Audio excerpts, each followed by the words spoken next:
My name is Arthur Pendelton. I'm 61 years old, and I've spent the last 33 years building one of the most successful commercial real estate companies in Dallas, Texas. When people ask me what I've learned from decades in this business, I tell them it's simple. Trust your instincts, document everything, and never let emotions cloud your judgment. These principles made me wealthy, earned me respect in boardrooms across the Southwest, and built a reputation that opened doors from Houston to Phoenix. They also saved me from the biggest betrayal of my life. If you enjoy stories of cold-blooded revenge and gripping plot twists, like this video and subscribe to the channel now.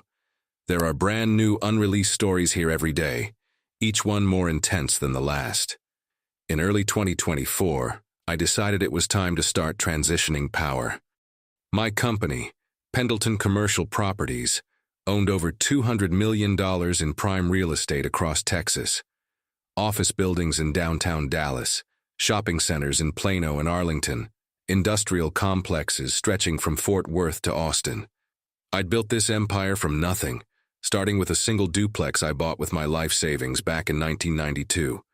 $28,000 down payment on a property in Deep Ellum that everyone said would never appreciate. That duplex is worth $800,000 today. My son Caleb was 35, had an MBA from Southern Methodist University, and seemed ready to take the reins.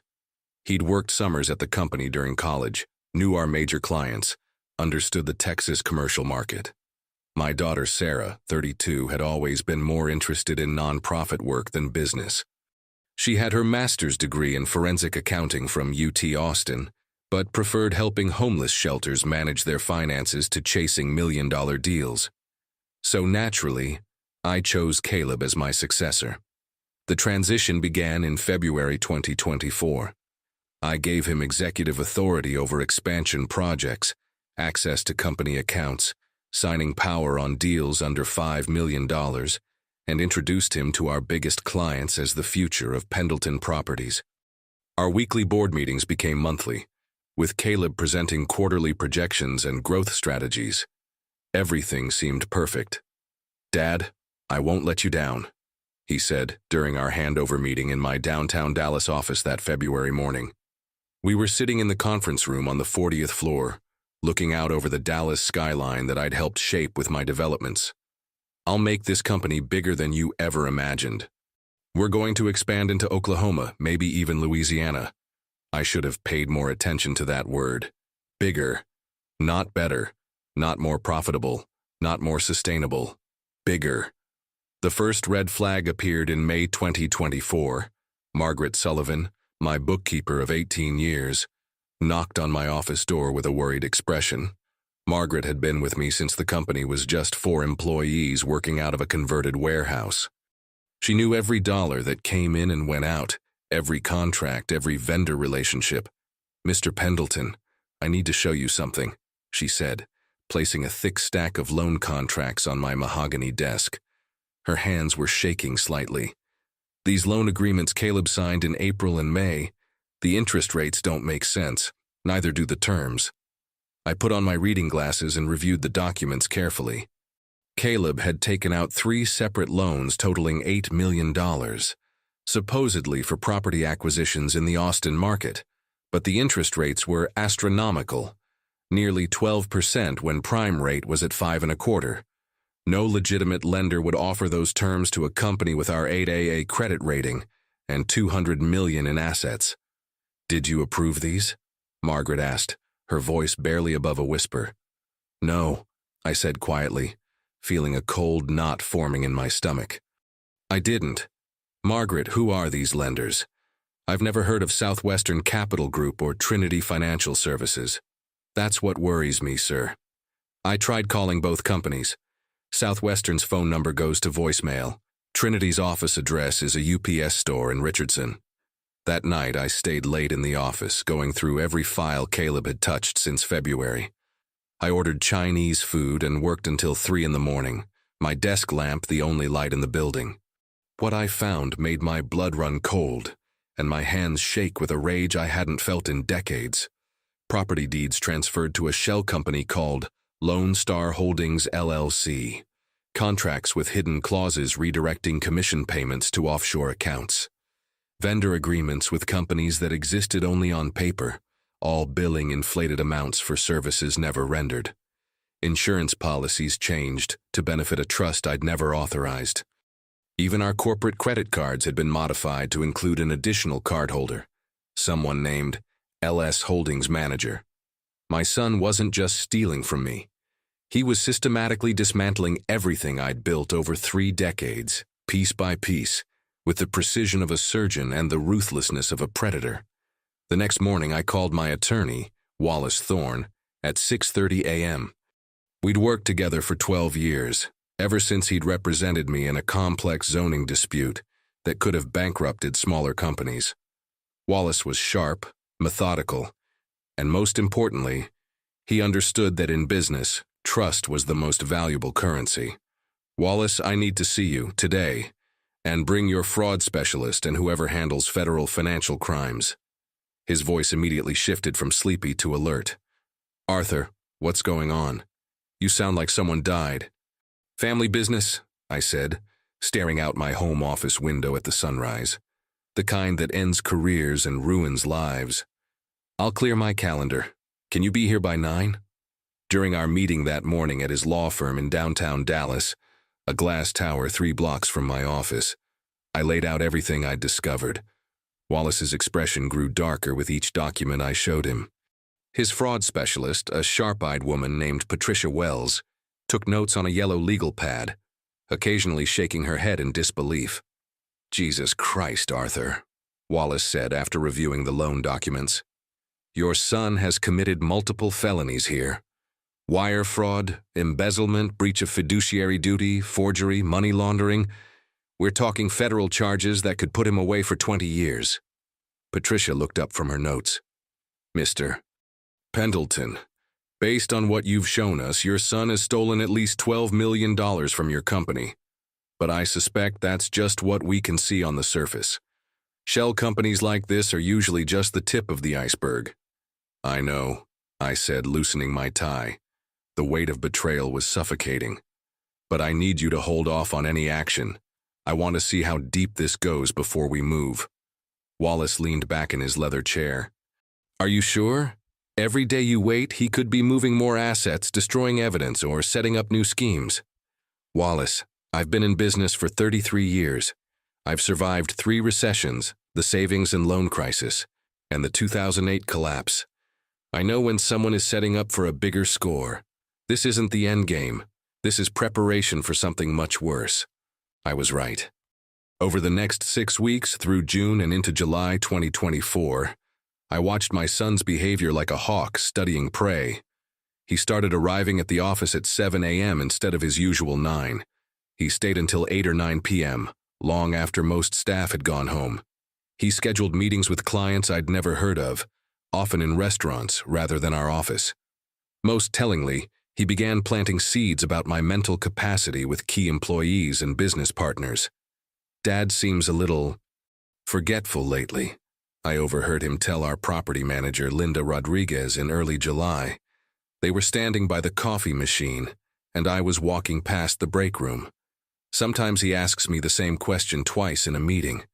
Yesterday he couldn't remember the details of the Henderson Plaza deal, and we closed that just last month.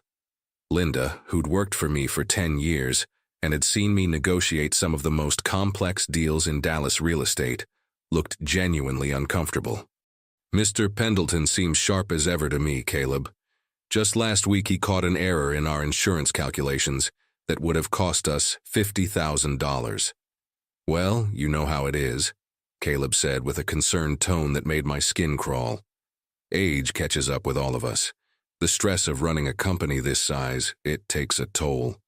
But Caleb's biggest mistake was underestimating Sarah. My daughter might not have been interested in real estate development, but she had a master's degree in forensic accounting from UT Austin and an eye for detail that rivaled any CPA in Texas. When she stopped by the office for lunch in mid-July, she was reviewing our quarterly reports while waiting for me in my office. Dad, why is the Meridian Plaza showing as sold in your second quarter report? She asked, pointing to a line item. I thought that was your crown jewel property. Didn't you always say you'd never sell it because it was the first major building you developed? I hadn't seen that quarterly report. Caleb had been preparing them since taking on expanded responsibilities in February. Show me exactly what you're looking at, I said, my heart beginning to race. The document showed the Meridian Plaza, worth $45 million according to our most recent appraisal, had been sold to Lone Star Holdings LLC for $28 million. A $17 million loss on paper, the same shell company I'd discovered in May. Sarah, I need you to do me a favor, and I need you to keep this between us for now. Can you trace the ownership of Lone Star Holdings? Use your forensic accounting skills. I want to know who owns it, where it's incorporated, who the officers are, everything. She studied my face carefully. Dad, what's going on? You look like you've seen a ghost. Maybe I have, I said. Give me 2 days to get answers. Her findings, delivered over coffee at a Starbucks far from our office, confirmed my worst fears. Lone Star Holdings LLC was incorporated in Nevada with Caleb William Pendelton as the sole beneficial owner. The company had been established in January 2024, a full month before I'd given him expanded authority in February. He hadn't just been stealing money, he'd been planning this betrayal while I was still considering him as my successor. He was stealing my properties and selling them to himself at massive discounts, then using forged loan documents to extract cash from banks using the stolen properties as collateral. That evening, I sat in my study at home, staring at the evidence spread across my oak desk. 33 years of 18-hour days, missed family dinners, canceled vacations, and constant stress to build something lasting. And my own son was trying to take it all away, not through hard work or innovation, but through theft and deception. But I felt something I hadn't expected. Relief. Not because I enjoyed discovering the betrayal, but because I finally understood the full scope of his plan. And once you understand your enemy's strategy, you can defeat it. Caleb thought he was smarter than me. He thought experience was just another word for being old and slow. He was about to learn why I'd survived and thrived in one of the most cutthroat industries in America for over 3 decades. I spent August and September 2024 building my case like I was preparing for the biggest deal of my life. Because in many ways, I was. This wasn't just about money or property, this was about justice, legacy, and ensuring that 33 years of honest work wouldn't be destroyed by one person's greed. Wallace and his team worked around the clock, documenting every fraudulent transaction, every forged signature, every illegal transfer since February. We hired a private investigator, former FBI agent Rebecca Morrison, who traced money flows through offshore accounts in the Cayman Islands and Switzerland. We engaged a computer forensics expert, who recovered deleted emails from company servers. We created a paper trail so airtight that even the best defense attorney in Texas couldn't poke holes in it. Meanwhile, I played the role Caleb wanted me to play, the aging father slowly losing his grip on reality. It was the performance of my lifetime, and every fake moment of confusion felt like swallowing poison. I started asking him to repeat things during meetings, pausing mid-sentence as if searching for words, pretending to misplace important documents that I'd actually hidden in my home safe. Margaret, did I approve the Morrison contract yesterday? I'd ask loudly enough for Caleb to hear, even though I knew perfectly well I hadn't seen any Morrison contract. No, sir, I don't think so, Margaret would reply, playing along. We'd briefed her on the investigation in August, and she was eager to help catch the man who'd been stealing from the company she'd helped build. Dad, maybe you should consider retiring completely, Caleb suggested during one of our meetings in early September. We were in the conference room, and he was presenting fabricated growth projections that made his theft look like legitimate business expenses. You've earned it. You could travel, play golf, enjoy your golden years. Let me handle all the day-to-day operations. Maybe you're right, I said, adding just the right amount of weariness to my voice. But I want to make sure the transition is handled properly. Legal documents, power of attorney, that sort of thing. Of course, Dad, I'll have our lawyers draw everything up. We want this to be seamless. What Caleb didn't know is that I'd already spoken to those lawyers. When he approached them in late September to prepare guardianship papers, documents that would declare me mentally incompetent and give him full control of my assets, they called me immediately. "Mr. Pendelton," said James Mitchell, our corporate attorney for 8 years, "your son is asking us to initiate incompetency proceedings against you. He claims you've been showing signs of severe dementia and that you're no longer capable of managing your affairs." "Interesting," I said, sitting in my home office and watching Caleb's car pull into my driveway for our scheduled dinner. "What evidence did he provide?" "He showed us a video he'd taken on his phone during your last board meeting." "You do appear confused, asking the same question multiple times." I almost laughed. The meeting where I'd deliberately acted confused to draw him out. "What did you tell him?" "That we'd need extensive medical documentation, including evaluations from at least 2 independent physicians and a court-appointed psychiatrist, before we could even consider such a filing. The legal standard for incompetency is very high in Texas." "Perfect. String him along for a few more weeks. Tell him you're working on it." During this same period, Sarah had been conducting her own investigation with the thoroughness of a federal prosecutor. By October 2024, she'd discovered that Caleb had moved over $15 million to offshore accounts in the Cayman Islands, established credit lines using forged documents, and even taken out life insurance policies on me with Lone Star Holdings as the beneficiary. "Dad, this is worse than we thought," she told me over dinner at my house in early October. We were eating takeout from my favorite Italian restaurant, the same place I'd been going for 15 years. "He's not just stealing from you. He's setting up the company for complete bankruptcy. When these phantom loans come due and the properties can't cover them because they've been sold to his shell company, Pendelton Properties will collapse." "And then what happens?" I asked, though I already knew the answer. "Then he swoops in through Lone Star Holdings, buys the remaining assets for pennies on the dollar during the bankruptcy proceedings, and rebuilds the empire under his own name. You'll be left with nothing, and he'll have stolen a $200 million company for maybe $25 million in out-of-pocket expenses." It was brilliant in a sociopathic way. Caleb would destroy his father's legacy to create his own, all while making it look like I was the incompetent old man who ran a successful company into the ground through mental decline and poor decisions. But he made one critical error that would prove to be his downfall. On a Tuesday morning in late October 2024, he walked into my office with the biggest deal of his career, practically vibrating with excitement. "Dad, I found an incredible opportunity," he said, closing my office door and sitting across from my desk. "A consortium of investors from California wants to partner with us on a massive mixed-use development project in Austin. We're talking about a $200 million deal that could double our company's value." "That sounds ambitious," I said, leaning back in my chair. "What's the timeline? What's our investment requirement?" "Here's the beautiful part. They're providing most of the capital. We just need to put up significant collateral to show good faith and secure our position as the primary development partner." He slid a glossy presentation folder across my desk.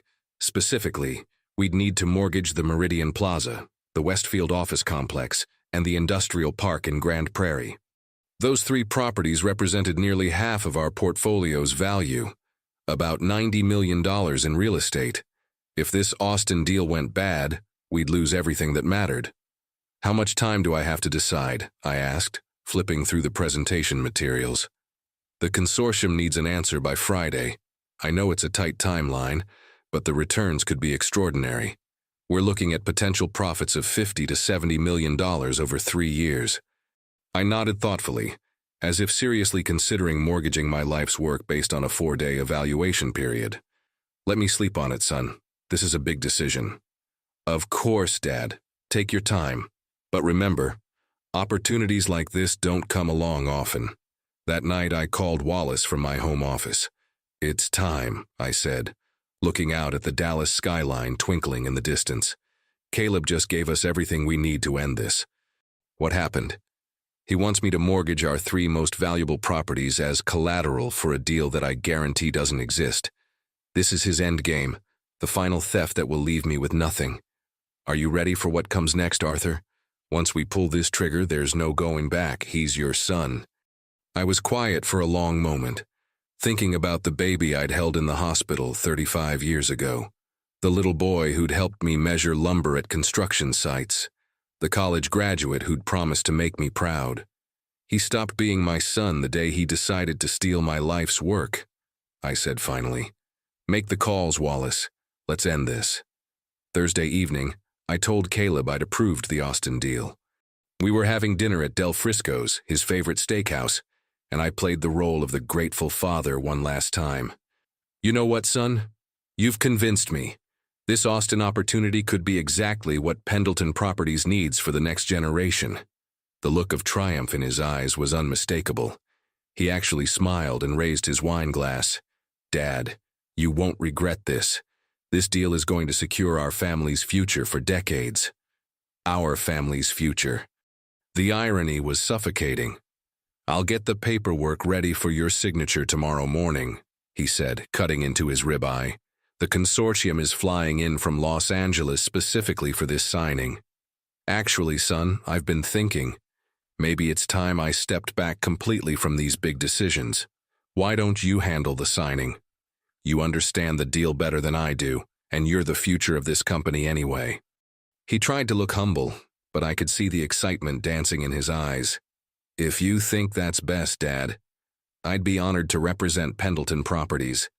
"I do think it's best," I said, taking a sip of wine that tasted like ashes. "You've earned it." Friday morning, October 25th, 2024, at exactly 9:47 a.m., Caleb walked into our main conference room carrying his briefcase and wearing his best suit, ready to sign the documents that would mortgage our 3 most valuable properties and complete his theft of everything I'd built. What he found instead was Wallace Thorne, 2 FBI agents in dark suits, an IRS investigator with a briefcase full of evidence, and me sitting calmly at the head of the conference table where I'd conducted business for over 2 decades. "Caleb Pendelton," said Agent Rodriguez, a stern-faced woman in her 40s, "you're under arrest for wire fraud, money laundering, conspiracy to commit elder abuse, forgery, and embezzlement of funds exceeding $15 million. The color drained from my son's face as if someone had opened a valve. His briefcase slipped from his hand and hit the floor with a loud thud. "Dad, what's going on? This is some kind of mistake. What are these people doing here?"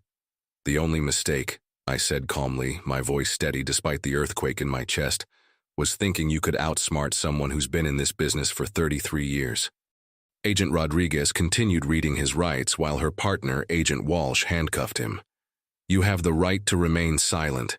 Anything you say can and will be used against you in a court of law." "Dad, please," Caleb said, his voice cracking. "I can explain everything. The Austin deal is real. I have investors waiting. This is all a misunderstanding." Wallace opened his briefcase and pulled out a thick folder. "Mr. Pendelton, there is no Austin deal. There is no consortium from Los Angeles. The address you provided for their offices is a Kinko's in Beverly Hills. The phone numbers go to disconnected voicemails." The evidence was overwhelming. Wallace had coordinated with federal authorities throughout September and October, providing them with every forged document, every illegal transfer, every offshore account that had been traced and documented. Bank records showing over $15 million moved to the Cayman Islands. Insurance policies taken out on my life without my knowledge. Property deeds forged with my signature. The Austin deal, which never existed, was the final piece of evidence showing intent to defraud. "We also have recordings," Agent Rodriguez added, "of phone conversations between you and various associates discussing your father's supposed mental decline and your plans to have him declared incompetent." As they led Caleb toward the door in handcuffs, he turned to me with pure hatred in his eyes. All pretense of the loving son finally dropped. "You'll regret this, old man. I'm your son. I'm your blood. How could you do this to family?" "No," I said, standing up from my chair for the first time since he'd entered the room. "My son wouldn't have betrayed his family. My son wouldn't have stolen from the company that employed dozens of people who depend on us for their livelihoods. My son wouldn't have forged his father's signature or planned to have him declared mentally incompetent." The last thing I said to him as they led him away was, "You're not my son. You're just a criminal who happened to share my last name." The aftermath was swift and decisive. Caleb's personal assets were frozen pending trial. All properties transferred to Lone Star Holdings were returned to Pendelton Properties. The offshore accounts were seized by federal authorities. His bail was set at $5 million, which he couldn't make because all his stolen money was now evidence. The local business community was shocked. The Dallas Morning News ran a front-page story. "Real estate heir arrested in multi-million-dollar fraud scheme." The Business Journal called it the biggest family betrayal in Dallas commercial real estate history. Within 8 months, by June 2025, Caleb was sentenced to 12 years in federal prison and ordered to pay $42 million in restitution, a figure that included interest, penalties, and damages. His lawyer had tried to argue for leniency, claiming family pressure and mental health issues, but the judge wasn't buying it. "Mr. Pendelton," Judge Patricia Hawkins said during sentencing, "this was not a crime of passion or desperation. This was a calculated, methodical scheme to defraud your own father and destroy the livelihood of dozens of employees. The court finds no mitigating circumstances." But the real victory came 3 weeks after his arrest, in mid-November 2024. I called a board meeting with our key investors and longtime partners. The conference room was packed with people who'd built their own success alongside mine over the decades. "Ladies and gentlemen," I said, standing at the head of the same table where Caleb had been arrested, "effective immediately, I'm transferring controlling interest in Pendelton Properties to my daughter, Sarah Pendelton, who will serve as Chief Executive Officer." The room erupted in surprised murmurs. Sarah looked shocked. I hadn't told her about my decision beforehand. "Some of you might wonder why I'm choosing Sarah over other candidates," I continued. "The answer is simple. In 33 years of business, I've learned that integrity is more valuable than experience, loyalty is rarer than talent, and character matters more than credentials. Sarah has all of these qualities." Sarah, who Caleb had always dismissed as the do-gooder sister, proved to be twice the business leader he could ever have been. She streamlined operations, eliminated the waste and fraudulent contracts Caleb had created, expanded into sustainable development, and by mid-2025 had not only recovered from the damage, but increased the company's value by 40%. I kept a small office in the building and served as chairman emeritus, but the day-to-day operations belonged to Sarah. She'd earned it through loyalty, intelligence, and most importantly, the integrity that her brother had abandoned. The last time I saw Caleb was during his sentencing hearing in June 2025. The courtroom was packed with media, former business associates, and employees whose jobs he'd endangered. He looked smaller somehow, diminished by months in jail and the weight of his crimes. The expensive suits were gone, replaced by an orange jumpsuit and shackles. As I left the courthouse that day, walking down the marble steps into the Texas sunshine, he called out to me from the defendant's table, "Dad, please. I'm still your son. I made mistakes, but I'm still family." I turned to look at him one last time, this stranger who shared my DNA but none of my values. I had a son once. He died the day he decided greed was more important than family. Today, in July 2025, at 61 years old, I wake up every morning in my house overlooking White Rock Lake, knowing that justice was served and my legacy is secure. I drive to work in the same truck I've had for 5 years, park in the same spot I've used for a decade, and walk into a building where every employee knows they work for a company built on honesty. Caleb tried to destroy everything I'd built through deception and betrayal. Instead, he strengthened it by revealing who could truly be trusted with the family name. Sarah has taken Pendelton Properties to heights I never imagined, built on the foundation of integrity that her brother tried to tear down. The betrayal was silent, methodical, and ruthless. He'd planned it for months, executed it with precision, and would have succeeded if not for one critical error. He underestimated the man who taught him everything he knew about business. But the revenge was perfect. If you enjoyed this story, please like this video and leave a comment telling me what you thought. And if you're not already subscribed to the channel, please subscribe and hit the notification bell to get alerts about new stories like this one.